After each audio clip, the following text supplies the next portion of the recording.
Welcome all of you to our channel Nidan maths. आइए आज वास्तविक संख्या या रियल नंबर से रिलेटेड परिमेय संख्या या रेशनल नंबर पे आधारित रिलेटेड कुछ सवालों को समझने की कोशिश करते हैं। सबसे पहले एक बार हम जान लें कि नेचुरल नंबर या प्राकृत संख्या या काउंटिंग नंबर, गिनती के संख्या को प्राकृत संख्या या नेचुरल नंबर कहते हैं। जैसे 1, 2, 3, 4 एंड अप टू इन्फिनिटिव। इसमें यह भी याद रखना है कि नेचुरल नंबर में सबसे छोटी संख्या तो 1 होती है, लेकिन नेचुरल नंबर में सबसे बड़ी संख्या जैसी कोई बात नहीं होती है। फिर आते हैं पूर्ण संख्या या होल नंबर में। तो नेचुरल नंबर के जो समूह है उसमें 0 को जब शामिल कर देते हैं तो ये समूह पूर्ण संख्याओं का समूह कहलाता है या होल नंबर बन जाता है। अब देखें, होल नंबर की बात जब आवेगी तो होल नंबर में 0, 1, 2, 3, 4 भी शामिल है। यहाँ हम कह सकते हैं कि 0 तो होल नंबर है लेकिन नेचुरल नंबर नहीं है। जो भी नेचुरल नंबर है ये होल नंबर के अंतर्गत शामिल है, लेकिन होल नंबर के अंतर्गत जो भी शामिल है वो नेचुरल नंबर नहीं है। जैसे 0 होल नंबर तो है लेकिन नेचुरल नंबर नहीं है। अब आगे आते हैं पूर्णांक या इंटीजर्स देखते हैं। इंटीजर्स में ऋणात्मक संख्या शामिल होता है, ऋणात्मक भी शामिल होता है, शून्य शामिल होता है, और ये पॉजिटिव 1, 2, 3, 4 अप टू इन्फिनिटिव। और यहाँ हम देखें ये 1, 2, 3 up to negative infinitive minus infinitive, ये भी अनंत तक होता है, अनगिनत होता है। तो आप देख रहे हो कि ये इंटीजर्स में भी बड़ी संख्या जैसी कोई बात नहीं होती है और इंटीजर्स में भी सबसे छोटी संख्या जैसी कोई बात नहीं होती है। हाँ, एक बात होती है कि निगेटिव इंटीजर्स में सबसे बड़ी संख्या -1 और पॉजिटिव इंटीजर्स में सबसे छोटी संख्या, पॉजिटिव इंटीजर्स में सबसे छोटी संख्या 1 होती है। 0 एक ऐसा इंटीजर्स है जो ना पॉजिटिव है और ना निगेटिव है। यहाँ हम देख रहे हैं कि इंटीजर्स के अंतर्गत पूर्ण संख्या भी शामिल है और नेचुरल नंबर भी शामिल है। मतलब जितना नेचुरल नंबर है सब इंटीजर्स है, जितना भी पूर्ण संख्या या होल नंबर है सब इंटीजर्स है, लेकिन जितना भी इंटीजर्स है सब के सब होल नंबर नहीं है, जितना भी इंटीजर्स है सब के सब नेचुरल नंबर नहीं है। अब आगे आते हैं रेशनल नंबर के अंतर्गत परिमेय संख्या में। देखते हैं कि परिमेय संख्या के अंतर्गत नेचुरल नंबर तो है ही, होल नंबर भी है, इंटीजर्स भी है। इसके अलावे P/Q के रूप वाली संख्या, जिसको हम P/Q के रूप में लिख सकते हैं या जो P/Q के रूप में लिखा हुआ हो, जहाँ P और Q इंटीजर्स हो, पूर्णांक हो, और Q is not equal to 0 हो। रेशनल नंबर के अंतर्गत या परिमेय संख्या के अंतर्गत सिंपल फ्रैक्शन, डिसिमल फ्रैक्शंस में, सिंपल फ्रैक्शंस और डिसिमल फ्रैक्शंस में शांत दशमलव और रेकरिंग दशमलव भी शामिल है, रेकरिंग दशमलव भी शामिल है।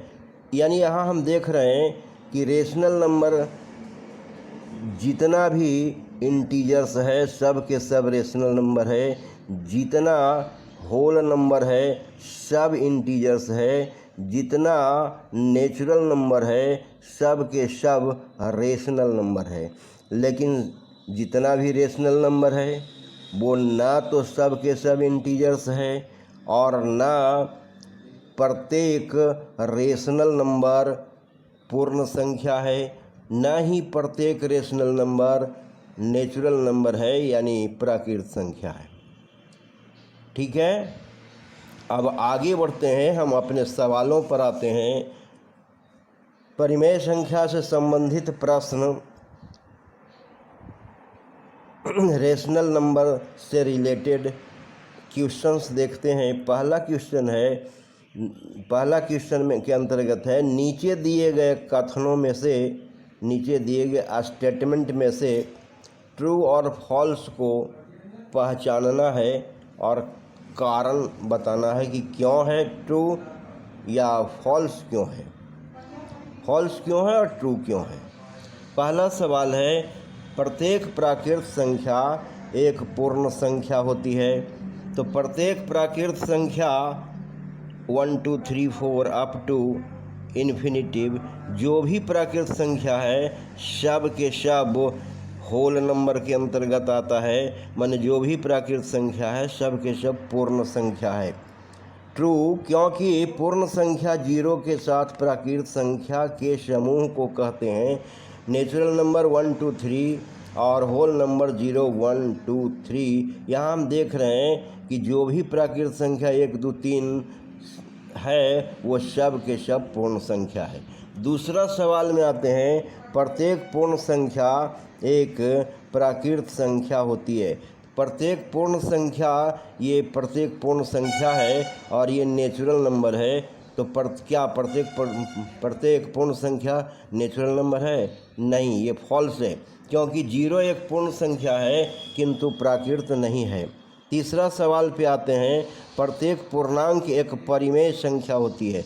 प्रत्येक पूर्णांक, ये जेड के अंतर वाला, और प्रत्येक पूर्णांक एक परिमेय संख्या होती है। ये परिमेय संख्या रेशनल नंबर का बाहरी बाउंड्री है और उसके अंतर्गत आता है ये पूर्णांक या इंटीजर्स। तो जितना भी इंटीजर्स है वो सब के सब परिमेय संख्या है। ये ट्रू है क्योंकि प्रत्येक पूर्णांक n को n/1 लिख सकते हैं, जो p/q के रूप में है, जहाँ p और q पूर्णांक है और q is not equal to 0 है। चौथा सवाल में आते हैं, प्रत्येक पूर्णांक एक पूर्ण संख्या होती है। प्रत्येक पूर्णांक एक पूर्ण संख्या होती है। तो ये पूर्णांक यानी इंटीजर्स का बाउंड्री जेड वाला है और ये पूर्ण संख्या का बाउंड्री या होल नंबर का बाउंड्री जेड के अंतर्गत आता है। इसका मतलब है कि ये फॉल्स है, क्योंकि ऋणात्मक पूर्णांक जैसे -3 एक पूर्णांक तो है लेकिन पूर्ण संख्या नहीं है। पूर्ण संख्या में 0 से लेके ये आगे तक 1 2 3 4 आगे इन्फिनिटिव तक है, लेकिन इंटीजर्स में तो माइनस यानी ऋणात्मक संख्या भी होती है, जो ऋणात्मक संख्या होल नंबर में नहीं होती है। आते हैं पांचवा प्रश्न में, प्रत्येक परिमेय संख्या एक पूर्ण संख्या होती है। फॉल्स क्योंकि 2/3 एक परिमेय संख्या है किंतु पूर्ण संख्या नहीं है। आते हैं छठा में, प्रत्येक परिमेय संख्या एक पूर्णांक होती है।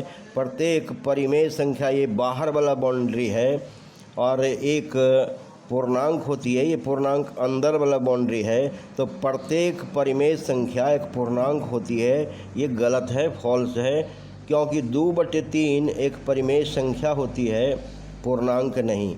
सातवां में आते हैं, प्रत्येक भिन्न एक परिमेय संख्या होती है।